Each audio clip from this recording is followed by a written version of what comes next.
लद्दाख से हर भारतीय के दिल को छू जाने वाली गर्व की खबर सामने आई है। लेह में हाथ से बना खादी का सबसे बड़ा तिरंगा फहराया गया। इस मौके पर सेना प्रमुख जनरल MM नरवणे और लद्दाख के लेफ्टिनेंट गवर्नर RK माथुर मौजूद रहे।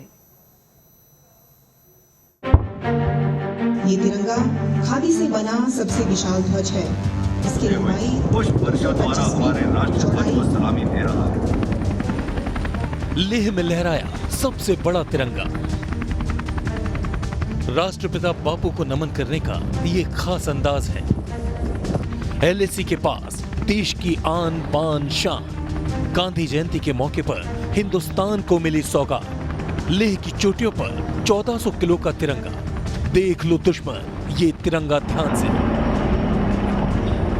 लेह में दुनिया के सबसे बड़े तिरंगे की ये तस्वीरें गर्व से आपका सीना चौड़ा कर देंगी। ये वो तस्वीरें हैं जिसे देखकर हर हिंदुस्तानी को फख्र है। पुष्प वर्षा द्वारा हमारे राष्ट्रध्वज को सलामी दे रहा है। लेह में गांधी जयंती के मौके पर खादी का सबसे बड़ा तिरंगा फहराया गया। ये तिरंगा लेह की जनिस्कार पहाड़ी पर लगाया गया। तिरंगे को सलाम करने के लिए हेलीकॉप्टर से फूलों की बारिश भी की गई। लेह के उपराज्यपाल RK माथुर ने इसका उद्घाटन किया। इस मौके पर army chief general MM Naravane भी मौजूद रहे। चढ़े हैं फांसी पर। इस झंडे को खादी विकास बोर्ड और मुंबई की एक प्रिंटिंग कंपनी ने मिलकर बनाया है। खादी से बने इस तिरंगे का वजन 1400 किलोग्राम है। तिरंगे की लंबाई 225 फीट और चौड़ाई 150 फीट है। इसे बनाने के लिए 4500 मीटर खादी के कपड़े का इस्तेमाल किया गया है। 70 कारीगरों को इस राष्ट्रध्वज को तैयार करने में 49 दिन लगे। सुरक्षा बलों ने इस झंडे को देश भर के ऐतिहासिक स्मारकों, अहम जगहों पर फहराने की योजना बनाई। इस झंडे को 8 अक्टूबर को एयरफोर्स डे पर हिंडन ले जाया जाएगा। Team news nation. आगे बढ़ते हैं। LAC पर चीन की हर हरकत का मुंह तोड़ जवाब देने के लिए भारतीय सेना ने सीमा पर जबरदस्त मोर्चेबंदी की है। LAC पर K9 वज्र की पहली रेजिमेंट तैनात कर दी गई है, जो LAC पर भारत की सैन्य ताकत में जबरदस्त इजाफा कर रहे हैं। सेना प्रमुख नरवणे पूर्वी लद्दाख के दौरे पर हैं। भारतीय सेना की तैयारियों के बीच नरवणे ने कहा कि भारतीय सेना हर चुनौती के लिए तैयार है।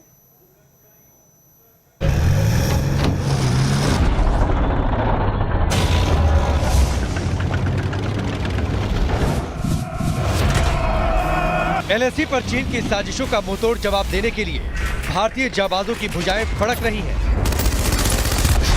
वे ध्वंसक हथियारों के साथ रणबांकुरे हुंकार भर रहे हैं। चीन की एक गलती उसे तबाही के मुहाने पर खींच सकती है। दरअसल सरहद पर चालबाज चीन को मुंहतोड़ जवाब देने के लिए भारत ने जबरदस्त मोर्चेबंदी कर रखी है। LAC पर भारत ने अपने सैन्य तैयारियों के तहत K9 वज्र की पहली रेजिमेंट को तैनात कर दिया है।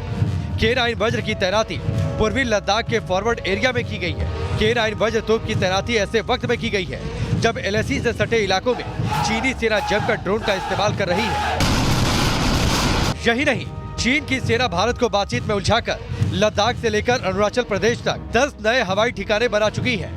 चीन की सेना लद्दाख के करीब सैन्य शिविर और निगरानी टावर भी बना चुकी है। लिहाजा खतरा लगातार बढ़ता जा रहा है। खुद आर्मी चीफ लगातार हालात पर नजरें बनाए हुए हैं।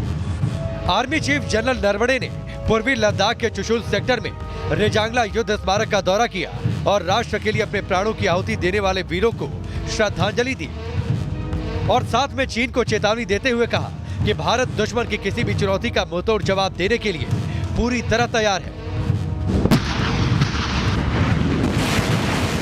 The Chinese have deployed in considerable numbers all across eastern Ladakh, and not only in eastern Ladakh but all across the northern front, right up to our eastern command also. So definitely there has been an increase in their deployment in the forward areas, which remains of course a matter of concern for us. But we are regularly monitoring all their movements, and based on whatever inputs we get, we are also carrying out matching developments both in infrastructure as well in terms of the troops that are needed to counter any threat. So we are, I think, at the moment quite well poised to meet any eventuality. K9 वज्र को इस तरह से तैयार किया गया है कि वो युद्ध की तेजी के मुताबिक अपना प्रहार धीमा या तेज कर सकती है। ऐसा मुमकिन होता है इसके 3 अलग अलग तरह के फायरिंग मोड की बदौलत। 3 राउंड फायर हो सकते हैं। दूसरा मोड है इंटेंस मोड, जिसमें ताबड़तोड़ फायरिंग होगी। इसमें 3 मिनट के अंदर 15 राउंड तक फायरिंग होती है। तीसरे मोड का नाम है सस्टेंड। इसमें 1 घंटे के अंदर 60 राउंड फायरिंग हो पाएगी, यानी 1 मिनट में 1 राउंड फायरिंग हो सकती है। K9 वज्र तोपें साउथ कोरिया के बेसिक K9 थंडर टैंक का भारतीय संस्करण है। पाकिस्तान और चीन की सीमा पर मिल रही चुनौतियों को देखते हुए इस तोप की जरूरत लंबे समय से महसूस की जा रही थी।